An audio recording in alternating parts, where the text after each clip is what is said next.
Hi, magandang umaga po ulit sa inyong lahat for our third reading of the day. Tingnan naman po natin kung ano po ang emotions ng tao nyo right at this very moment. I want to use this old black oracle cards or the lover oracle cards. Ayan. So, tingnan po natin, Nalasahin muna po nating maigi. So, sana po ay napanood nyo na po yung first, second, and third reading bago po kayo mamaya tumalon sa fourth reading, Hindi ko na po kaya sumamaya na lang po yung fourth reading natin, Pero for the meantime, I hope po na, I really hope po na napanood nyo na po yung first, second, and reading. Trial lang po ito, na pag pinagsunod-sunod ko ba ay mas matutuwa kayo, na wala kayong inaantay na oras or gap, yan, tingnan po natin.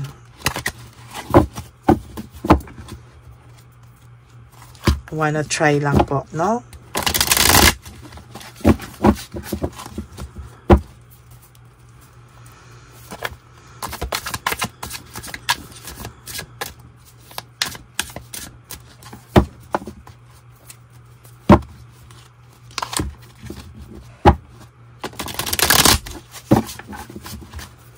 Okay, pili na po tayo ng 20 cards. 1, 2, 3, 4, 5, 6, 7, 8, 9, and 10. So, another 10 cards po, 1, 2, 3, 4, 5, 6, 7, 8, 9, 10.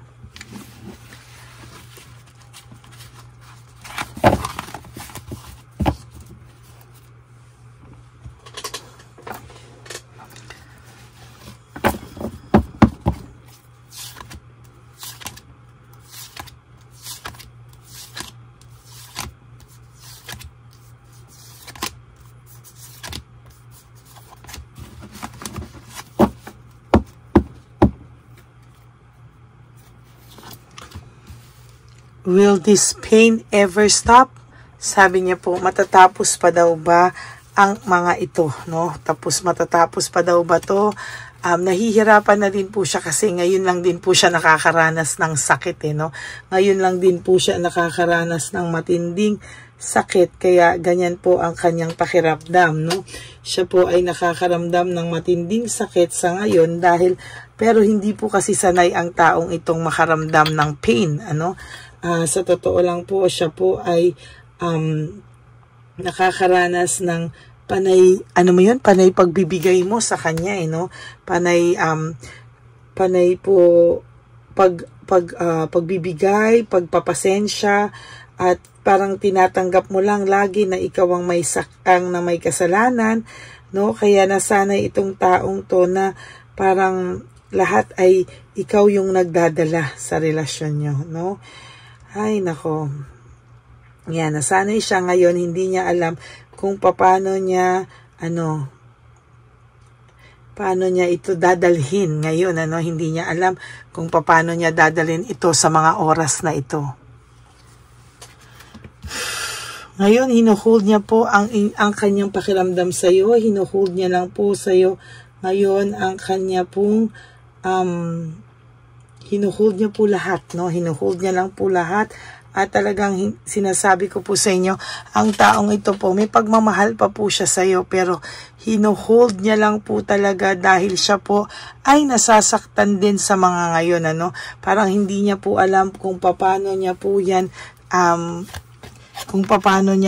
itatago, Talaga ngayon po ay fini-figure out niya po yung sarili niya kung paano po siya sa mga susunod na araw gusto niya pong magkaroon ng plans o plan A, plan B dahil po talagang hirap na hirap po ito sa kanyang pakiramdam. Pero sasabihin ko po sa inyong ang totoo na itong taong pong ito ay nakakaramdam ng bakit mo daw ba siya mahal. Nagtatanong po siya kung ano daw ba ang nakita mo sa kanya na bakit mo siya minahal kahit daw po siya ay may maling ginawa sa'yo o kung ang pagtrato niya daw po sa'yo ay maling-mali, bakit mo daw po siya minahal, no? Hindi niya po yan maintindihan talaga. Ano daw ba ang meron sa kanya, bakit mo siya minahal, no? Talagang gulat na gulat po ang taong ito na takang-taka po siya na ano ang meron sa kanya. Bakit kahit sira ulo siya ay minahal mo daw siya, no? Yun po ang sabi niya, alam niya na hindi, you are too nice, I don't deserve your kindness, no? Sabi niya po, bakit daw po kahit anong gawin niya ay minahal mo pa rin siya. Kaya ngayon, hindi po yan mawala sa kanyang isipan, ano? Na kahit ano ang ginawa niya sa'yo, ay tinato mo pa rin siyang tama at minahal, no? Yan po ang nagbibigay sa kanya ng konsensya, no? Bakit daw minahal mo siya?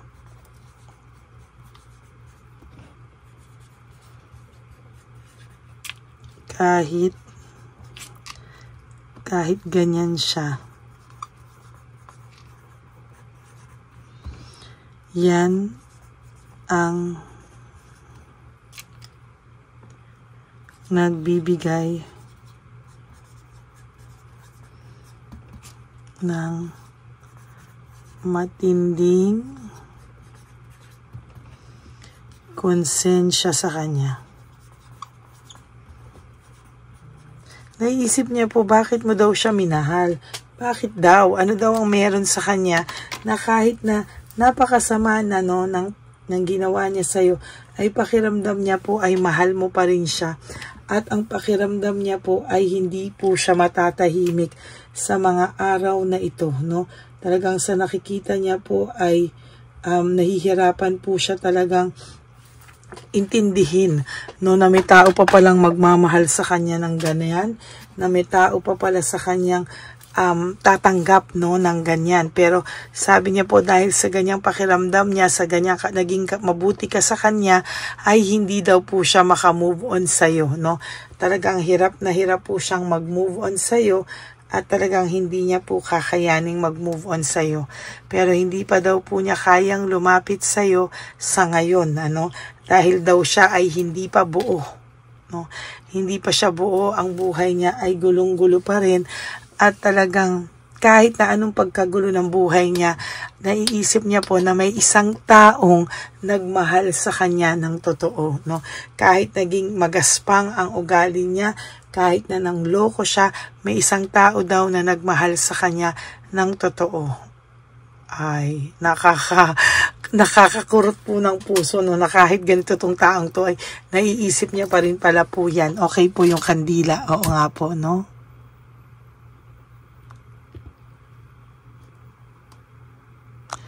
Saglit po, ha? Para po siyang bigla niya pong naramdaman yung sarili niya na kahit po anong mangyari, may tao daw pong nagmahal sa kanya. At yun po yung isa sa kinaka-proud niya sa sarili niya, no? Na kahit daw po ano yung mga nagawa niya sa'yo, kahit daw po ang sama na niya, kahit daw po grabe-grabe po yung mga nagawa niyang kasalanan sa'yo, hindi ka pa rin daw po nag-give up sa kanya at talagang minahal mo pa rin daw po siya at tinanggap, no, ng mga ilang beses mo siyang pinagbigyan, ilang beses mo siyang tinanggap, pero ilang beses ka pa rin niyang binigo paulit-ulit, no? Kaya po itong taong to ngayon ay nakakaramdam po ng matinding pangkukonsensya o nakukonsensya po talaga siya sa sarili niya. Sabi niya, it is all too much. Too much po ang lahat ng nagawa niya sa'yo. Pero ayan po, no, hindi po siya tumitigil na Ayan o, sinasabi niya, the way I have treated you was wrong. You are too nice. I don't deserve your kindness. Don't treat me the way you do. I don't deserve it. Yan po, no? Araw-araw po niya dala-dala sa konsensya niya po, no? Araw-araw niya pong dala sa konsensya niya po talaga. Lahat ng kabutihan mo ay naiisip niya po, no? Lahat daw po ng kabutihan mo sa totoo lang ay hindi niya po kinakayang isipin sa ngayon. Talagang itong taong pong to ay nakakaramdam ng matinding konsensya dahil po ngayon naiisip niya po ang kabutihan mo sa kanya at talaga naman true enough po, no, ay hindi niya nakakalimutan yan. Namimiss ka po nito, no? I long for your kiss. Gusto ka po niyang yakapin, gusto ka po niyang halikan, pero hindi ka po pa siya makagawa ng desisyon because ang buhay niya daw po ay gulong-gulo pa.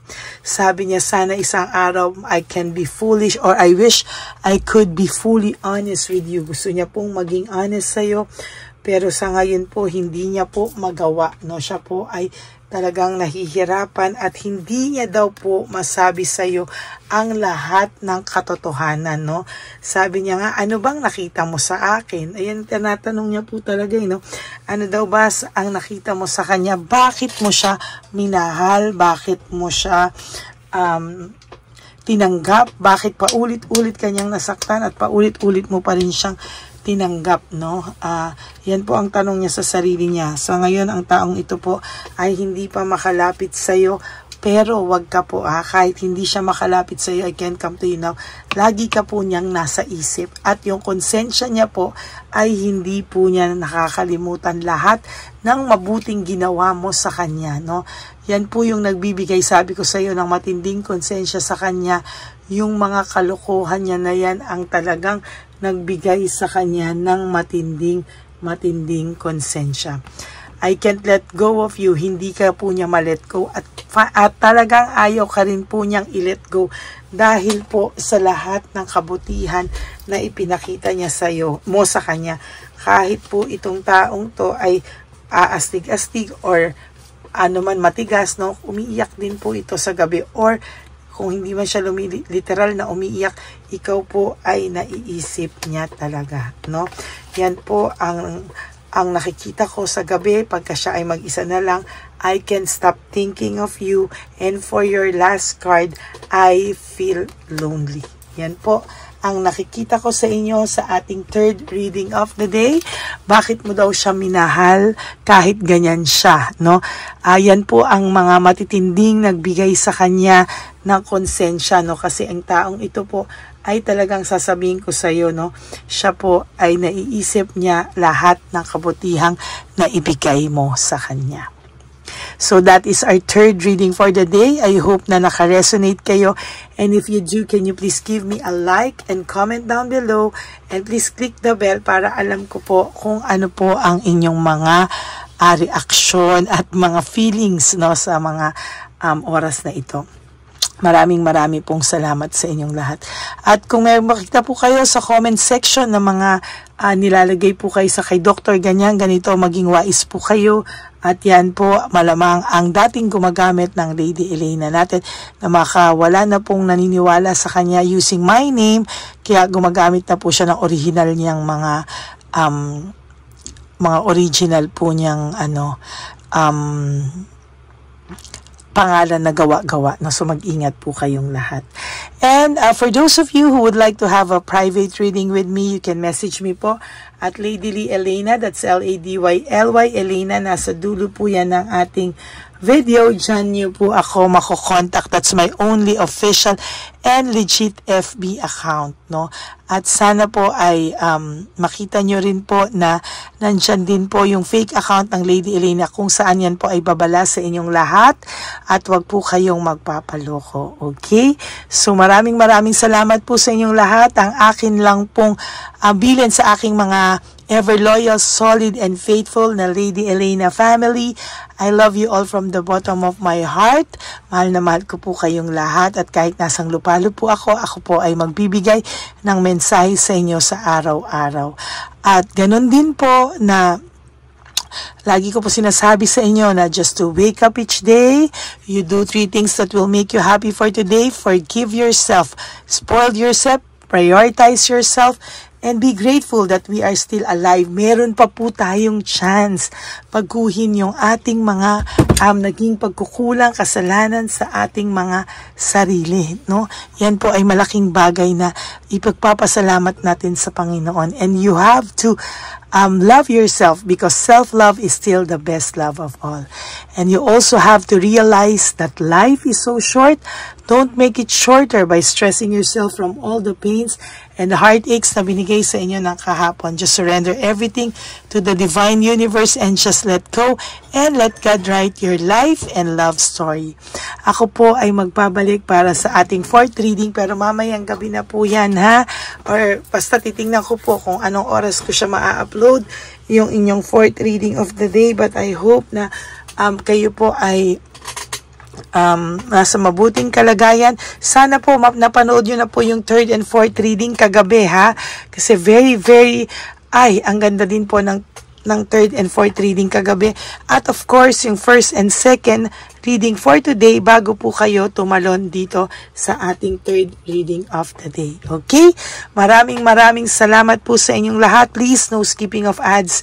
Tulong nyo na po yan sa ating channel. God bless you all and I love you all from the bottom of my heart. Bye! Okay, update po, may nagpanggap pong subscriber natin na siya po ay magpapahula sa fake na Lady Elena, kaya ayan hinihingan po siya ng $80 at ang cell po niya ay nabigay at nakuha. Ang pangalan niya po sa cell ay Julian Albert, no? Siya po ay may cell account din, kaya mag-iingat po kayo. Ayan po, no, kung sino man po yung scammer na Julian Albert na yan, no, iinsensuhan po natin yan para siya po ay makonsensya. Kung wala man po siyang konsensya, at least po bumalik sa kanya lahat po ng kanyang ginagawa at maling-mali po yan. Basahin niyo po lahat yan, makikita niyo po, ayan po ang cell number niya at Julian Albert na yan, para po talagang ma-report din po natin yan na siya ay gumagamit ng cell account na Julian Albert. Mag-ingat po kayo. Ayan po yung number niya. Ayan po yung pangalan niya. Huwag po kayong magpauto. Nakita nyo naman po, napakalayo po ng pangalan ko sa pangalan ng pinagsisendan nyo po ng account o ng pera. Kaya mag-ingat po kayo at beware sa scammer na to. At talagang ayan po, pinost ko po ang kanyang pangalan dito para maging babala po sa inyong lahat. Maraming salamat po. At mag-ingat po kayo, pakireport po ang page na yan, ang messenger niya na Lady Elena. Maraming salamat po and God bless you all. Ayan, sa susunod po makikita niyo yung account niya na i-report niyo. Salamat po na marami. Magandang gabi po ulit sa inyong lahat. Ako po ay muling nagpapaalala sa inyo na mayroon pong lumalabas sa FB at Messenger account na fake account po, nang hihingi po ng $25 through PayPal at hindi po yan totoo. Huwag po kayong maniwala dyan. At pag sinabi mo po na gusto ko pong marinig ang boses nyo or makita kayo, ang sasabihin po ay magbibigay kami ng link. Buksan mo yan at pagkatapos ay makikita mo ako. Huwag po kayong maniniwala dahil yan po ay hindi totoo. Yan po ay isang malaking scam na pag binuksan nyo po ay mahahack po lahat sa inyo. Mahahack po ang inyong mga personal details. Lahat ay mahahack. Ako po ay nalulungkot na ito po ay nangyari. Ngunit sa talagang may mga tao pong masasama at may mga tao po talagang hindi makatiis na hindi gumawa ng masama sa ibang tao. Pero maging aware po sana kayo. Tulungan niyo po ako. I-report po natin yung fake na yan at sa FB para siya po ay mawala na at wala na po siyang mabiktima pa. Nandyan po lahat ng details at maraming salamat po sa inyong lahat. Maraming salamat po sa inyong lahat at mag-iingat po kayo.